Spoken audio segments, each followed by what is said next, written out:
And good morning, everybody. Hi, I'm Walter, and I'm the Dutch mentor, and welcome back to our Monday morning series talking about leadership. And today I'm honored to be joined by Lou Shapiro, the immediate past president of the Hospital of Special Surgery in New York City, of course, known as one of the standout hospitals, not only in the nation, but I think in the world as well. But what stands out even more for me is a leader that has been, really demonstrating the ultimate servant leadership style and really has, joined his organization a long time ago, come up through the ranks. And today we have the honor to be able to have a quick discussion with Lou about his journey, about his actions, interactions, and what made him successful. And if, as he will tell you, it's not about him, it's about the organization, but we'd love to hear that all from Lou. So Lou, good morning. Thank you for joining the conversation today. And I look forward to both learning and sharing with the audience today. Great. Thanks for having me. So let's start at the beginning. We all started off as young, ambitious high schoolers, college, and starting a career into healthcare. Tell us a little bit about your journey and how you got started. Why did you choose to go into healthcare? And along your way, where did you start adopting a servant leadership style? Yeah. Well, the order you get, the harder it is to recreate that story. So long time ago. So I think the long and the short of it is, I grew up in a family where I was exposed to the healthcare industry, like many people are. Sometimes family members are ill, and you have more experience than others trying to navigate the industry. So I grew up with that orientation and had a inkling that I may want to go to medical school and go down that track. And in college, I changed my mind. About a third of the way through organic chemistry, it just didn't seem. It seemed like it was a mountain too tall to climb. So I was exploring different career paths, and I had an interest in business as well. Penn at the time did not have an undergraduate business program, so I had a minor in economics and a major in psychology.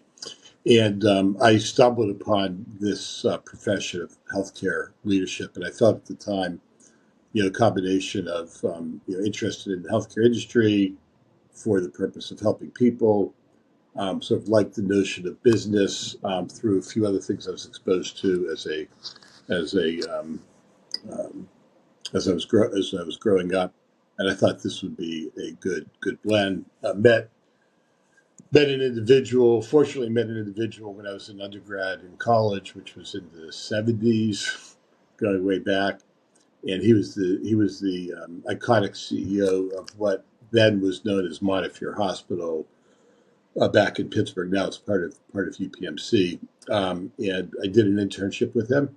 Spent the summer with him and key people on his team. And like I said, I think I was a sophomore somewhere. I think a sophomore undergrad, and decided then that that was what I was going to do, and decided to figure out what that course would look like, and pursued that course, and basically did that for over 40 years. Yeah, it's wonderful to hear that. I speak to many younger members of the healthcare leadership teams, and they still, sometimes they struggle still to explain their true why behind what it is they're trying to accomplish. But if you go back, many of them, after you start, we're peeling back the onion and discover their why, it goes back to, I could not make it to chemistry, or Yeah. I had somebody injured or sick in my family, and that really was the driving factor behind it. Same thing for me. I chose, actually, it was funny, story I always tell is that I interned with a couple of doctors back when I was 18, 19 years old. And I really had my mindset to go to medical school through the Navy. And they completely talked me out of it. It was in the mid 80s, late 80s. And it was all about the changing of the healthcare environment, about lawsuits and, practicing the Oh, CYA rather than really being innovative and creative. And that took me a little bit off guard, and a few other reasons. I chose to take a different track and went into first as a paramedic and then into healthcare administration after that. But that is interesting to hear. So once you got into healthcare, Tell us a little bit about your first job, and especially about the people who had the greatest impact on you. Because obviously, we tend to be the last five people we have worked with or we're closely associated with. And your style is obviously learned behavior from the people that you read or saw, worked with, or read about. Yeah. So basically, I've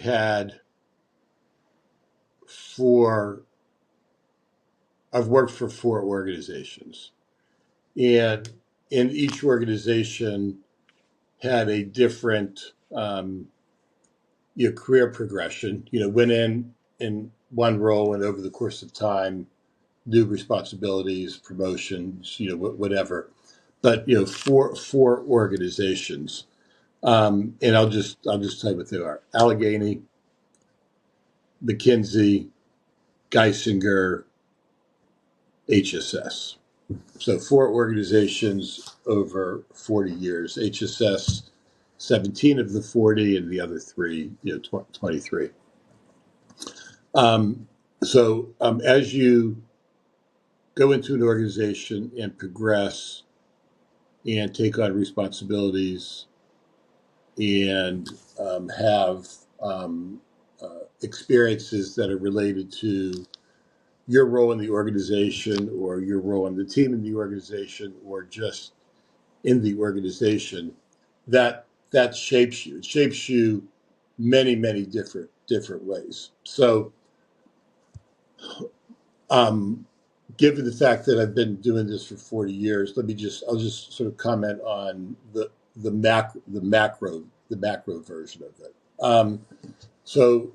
My early days at Allegheny, that's where I grew up in the industry. It was a very back in the day. It was a very physician leadership driven organization.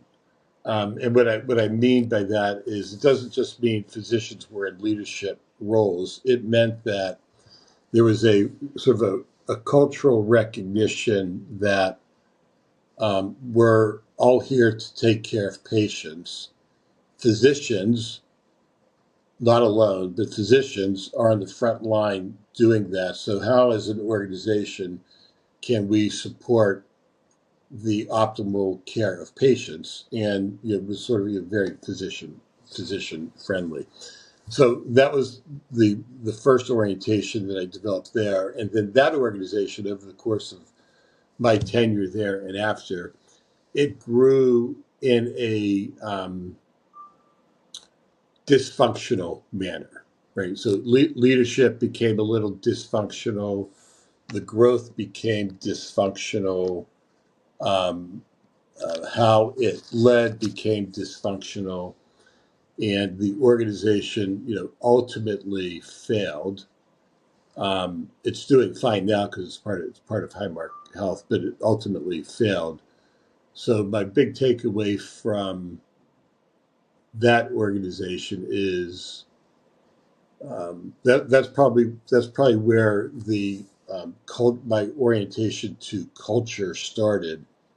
And I think servant leadership, I don't really use that term, but Yeah. I'm guessing it's derivative of the focus on culture. And the culture there at the time was really, in the beginning, it was really great, uh, focused on having the main driver of, okay, we're here to take care of patients. What do we need to do?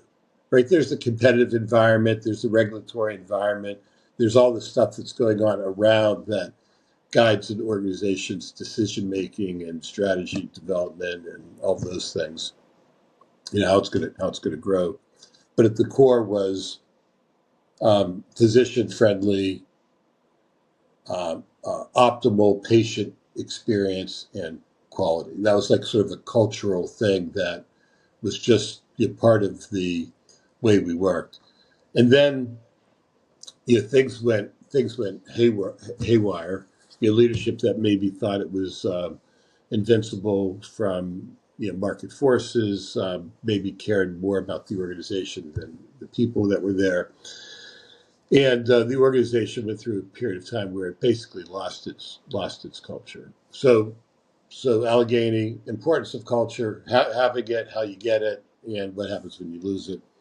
Then I went on to Geisinger, a great mentor, Glenn Steele, who was very innovative in creating a health system that was trying to address the issues in the industry that weren't promoting um, the delivery of healthcare in the best possible way.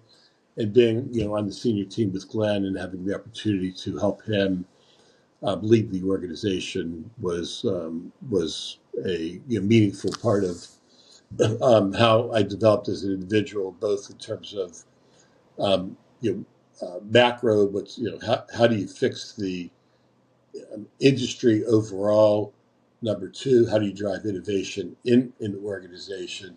And three, um, the importance of blocking and tackling. There was a lot of challenges in the organization at the time. Its performance wasn't ideal, and there were a lot of things that we needed to do to fix access. How we looked at the marketplace, things of that nature.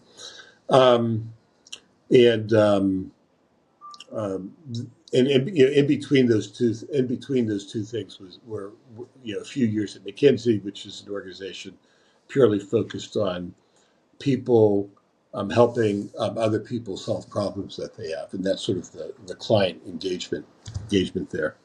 So culture, helping people, executing, blocking and tackling, taking care of patients. That sort of thematically has been part of my entire career, and you know picked up things that were the good, the bad, the ugly from that journey, and applied it during my tenure at HSS for 17 years.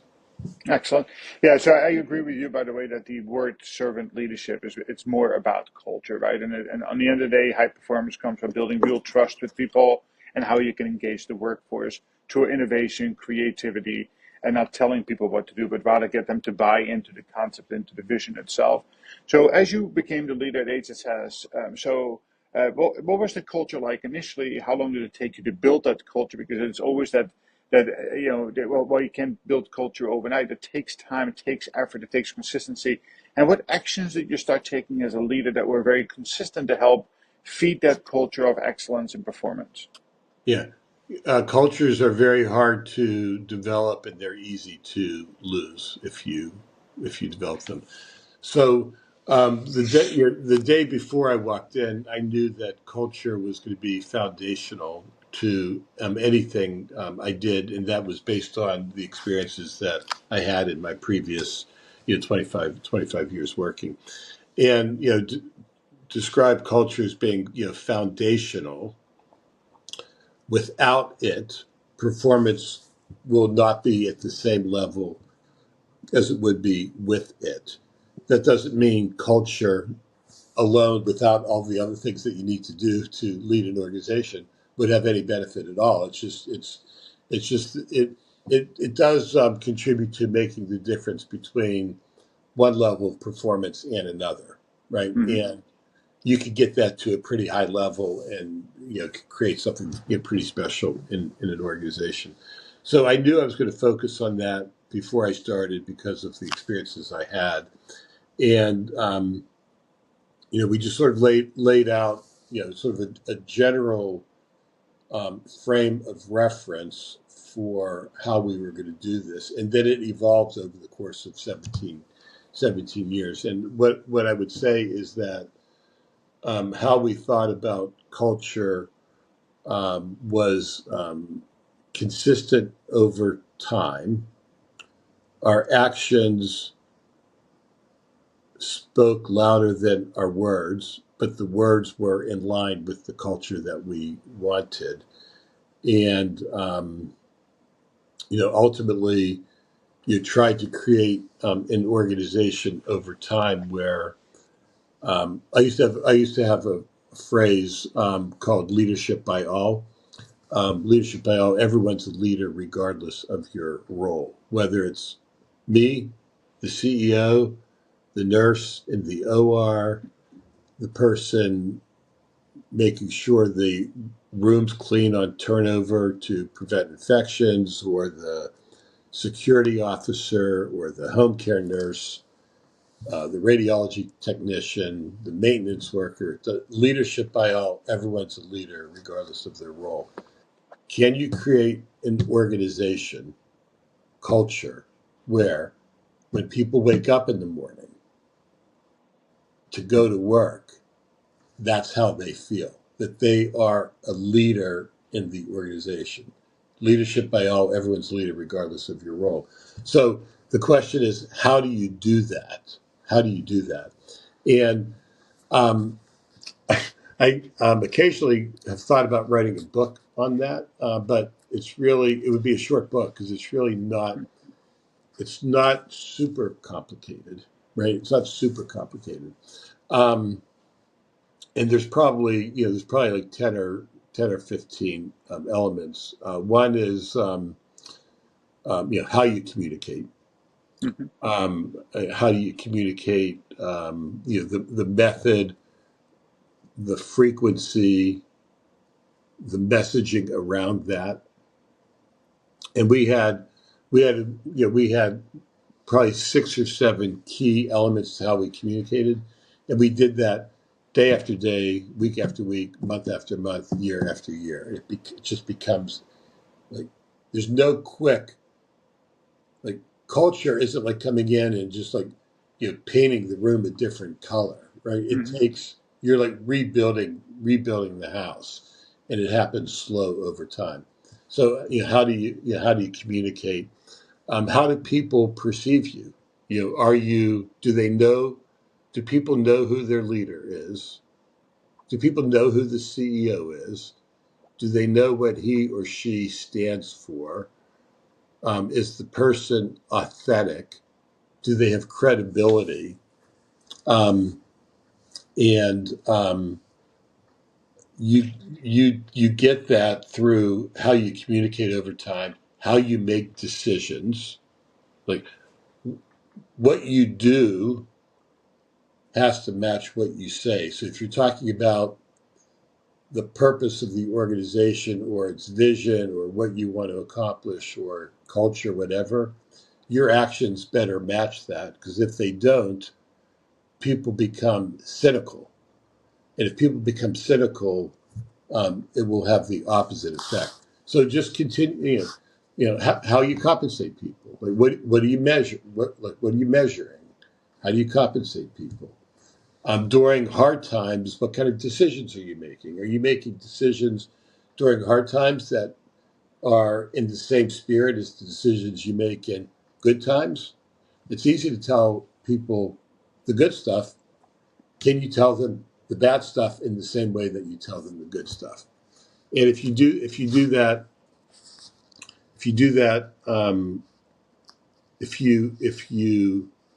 believe all of that stuff is important, and you manage and lead as it's important, over time, the culture will get very sticky.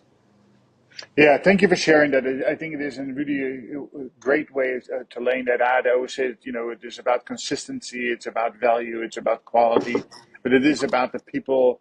And on the end of the day, it's having the right people in the right roles. And I think that what I'd like to do is now shift the conversation a little bit, because obviously, if you don't have the right people in the right roles, and if you don't have the right capabilities and capacities to be able to carry your message or the way you want to communicate with consistency, day to day, week to week, month to month, year by year, uh, then you can get it right, right? There will be too many bumps in the road, and as you say, culture can easily fall. It is much easier for it to decline than for it to really get to the top levels of performance. So, how did you approach hiring people and giving them the tools necessary to be able to buy into the culture of the organization? And was there, is there something that you did that made that a little bit easier? Mm, not sure. So think about, you're a leader in an organization, and you're building a $1 billion building. Right? You're going to pay attention to that. Right? You're going to have a you're going to have a budget, you're going to have a plan, you're going to have people, you're going to be reviewing performance, all of those things. Building culture is as important as building a $1 billion building. So, it starts at the top, and it really, when I'll just use me as an example, but it starts at when I say it starts at the top, it starts at the top at the lowest possible level, meaning at the very top, it starts with the board and me, right? Where Hmm. at the top, I'm the lowest possible level on the board. I'm the person hired to, do the job. But as you go through the organization, the next lowest level, it starts there. And wherever you have a issue, that's where culture is not going to get through to the front line of the organization, Yeah. right? So it has to cascade down. So again, it really has to do with how the leader behaves. What do they say? How are they saying it? What are they doing? How are they doing it? And that includes all kinds of things like how people get paid, how people get evaluated, right? And if that becomes part of the culture, when you hire people, people aren't going to be um, uh, aren't going to make it through the interview process probably if that culture doesn't resonate with them. The culture has to be palpable in a person's entry into the organization, whether they're going through the job website or going through a LinkedIn interview process. The organization's culture has to be palpable so that you can select in or out a big part of that, right? Yeah. So Yeah, so a great example, and that takes time and effort to continue to build the people once they join the organization. It's not an onboarding process that say, here's the handbook, this is what I want you to say, how you want to say it, how you want to present, but there's continuous support throughout their journey of personal and professional growth in the organization. One thing that I have seen, and a scary statistic came out a few years ago in a big research project, that 95% of the executive leaders in healthcare believe that coaching and mentorship, internal, external, doesn't make a difference, is paramount to the growth and development of their leaders. Sadly, only 5% of them take meaningful action per year in order to be able to do that. So, what was your secret? Because, again, that $1 billion building you're talking about is not an infrastructure of steel, concrete, and sheetrock. This is about the people who need to run that building in order to be able to, provide the patients with the best possible outcomes and drive innovation. So, talk a little bit about how you developed the people and your commitment to that. And then the last part of the conversation, I want to shift that then into your succession planning, and meaning how important is it to make sure that the second, the bench is being developed at the same time, including your once you were leaving, how did you prepare for that? yeah. And so just restate the question again. Sorry. So the first one is, how did you embed continuous development of the person and the professional coming into the organization, or people who have been there in the organization, so they continue to grow and develop as Oh, yeah, yeah, leaders? yeah. So I mean, I I think we had um, the range of uh, offerings that most organizations have. I'm not sure. We had different kinds of leadership development efforts. Ranging from, I don't know, going away to programs outside the organization. It could be getting an advanced degree. It could be just whatever, going outside the organization to um,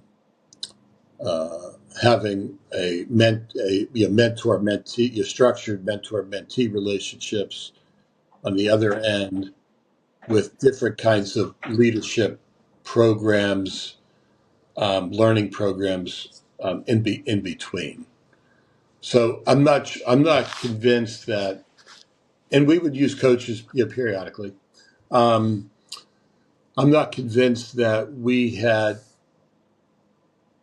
anything dramatically different than other organizations in terms of how we develop people. I do think that our notion of what culture means, and our notion of what um, leadership by all means, or whatever words we use to describe the same thing from day one, which is you're creating an environment where when you come in, you feel like you're excited. Hmm. You're like, I don't want it to be Saturday. I want it to be Wednesday so I can go into work Yeah. or whatever, because the environment is just engaging and enriching. If you create that, and then you have those programs, then people are going to be passionate about their growth and development, and they're going to take advantage of those things that the organization's offering. They may be offering different things to different people who are um, high performers or whatever, but also um, the great people are going to seek out those opportunities. So it Yeah. almost, in a way, what when you create the ecosystem for growth, it happens. Yeah. I think the word is continuous. What I see too often is organizations that checking a box by sending their top performers to a class, internal and external. They go away for Yeah, 6 months, 12 months, and then they come back. But then the action is not necessarily followed through, or going to a webinar or conference. It's really good for them well, at that moment. When they come back, they don't take the actions but necessary to be able but to. but I think the follow through is not a function of the lack of follow through is not a function of that they're just not good managers or not following through. It has to do with like like what what is the purpose of the organization Hmm. and why are we here and how do we emotionally feel about it, right? That's Yeah. the culture. If you have that culture strong, there will be follow up, because the only way that you can maintain that culture is if um, people know that you care about their growth and development. And if Yep. you send them to a program and they don't have any follow up, then you can't really say you care about people's growth and development. And if you don't care about people's growth and development, then your organization's not going to thrive. Yeah, I 100% agree with that. So, with that said, is that uh, most professionals at some point in time either going to want to move up the ranks, might sometimes have to leave an organization, sometimes they end up going into retirement. Succession planning should be important at every steps, every level of the organization itself. How did you talk about that in your organization? How did you prepare that for you leaving your role last year? Yeah. So I've been in organizations and have studied organizations that have had and have seen them from a closer distance, have succession planning efforts that failed. And a failed succession planning effort has the ability to do um, uh, damage to the organization. So it's just, again, it's something, you're building a new building. If you don't build it right, and you have to start over again after, it's going to be it's very very expensive. So I believe that every leader, regardless of the level that you're at, you should be focused on developing a team of people that allows the organization to perform.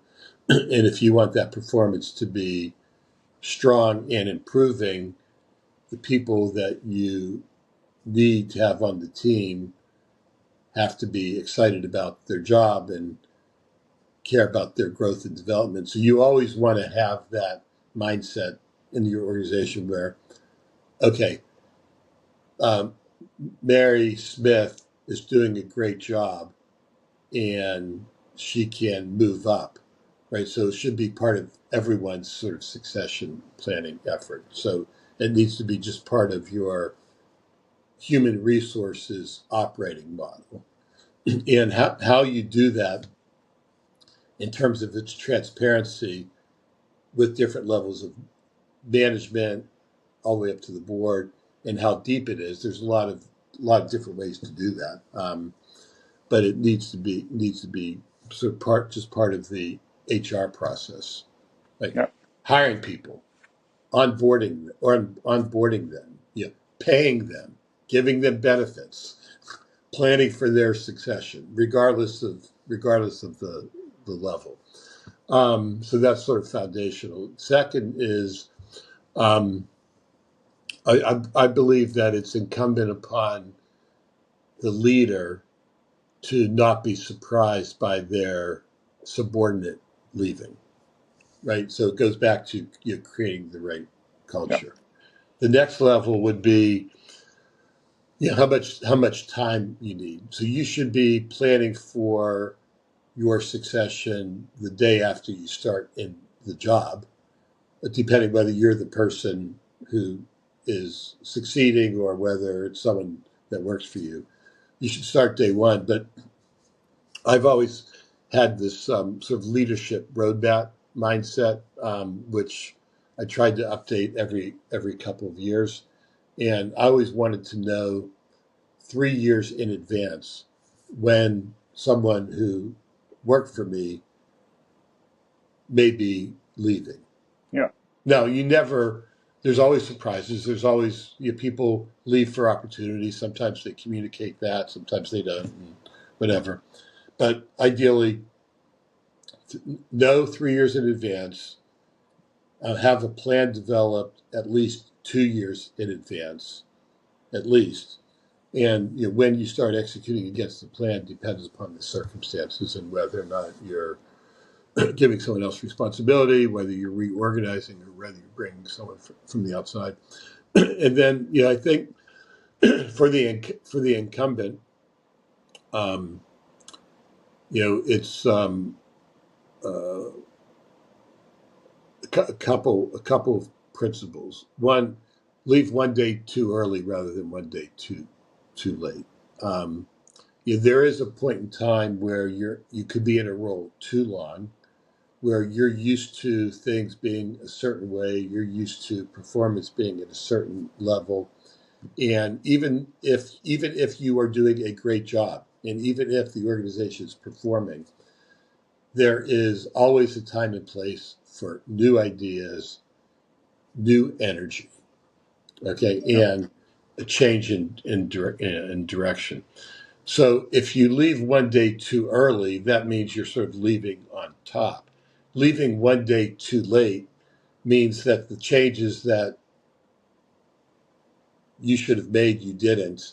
Yeah. Right? You know what I'm saying? It's Yeah. like, Absolutely. yeah, so leave one day too early rather than one day too late. And that's more an art rather than a science. And then the other thing is an incumbent success should be significantly measured by how successful their successor is. Yeah. So I could have done a great job. If I did a bad job in succession, and that's not just my responsibility, it's the board's responsibility as well, Yeah. then it's on me. Yeah. Yeah, then you have to, if you rebuild the house, that is an example of having failed in that transition itself. Luke, thank you very much for laying this out, this framework out to us. I think we touched on a lot of different spots, and I always, it goes back to what you say is creating that ownership, that the fully committed, self-directed. personnel, the people that ultimately speaking can create that culture of high performance, and it's how you can support with that. Good thing is we're going to have a continuation of this discussion with ACHC New Jersey on September 26th, where we have several other leaders coming together to talk a little bit more about these attributes. And I look forward to sharing that with a larger audience at that point in time too. Lou, if anybody wants to get a hold of you, where can they find you, and anything of interest that you would like to share with the audience as we exit our interview today? I'm on LinkedIn, so feel free to reach out. That's how you and I Yeah, communicate a lot. And I guess I would just like to say that for everyone who is earlier in their career than I am, there's a lot of work to be done out there. Glass half full, the industry's great, but lots of opportunities for improvement. Glass half empty, it's broken and needs fixed because it's not accessible, it's too expensive, quality's not great. Lot of work to do for all of us who are still committed to working, which includes me.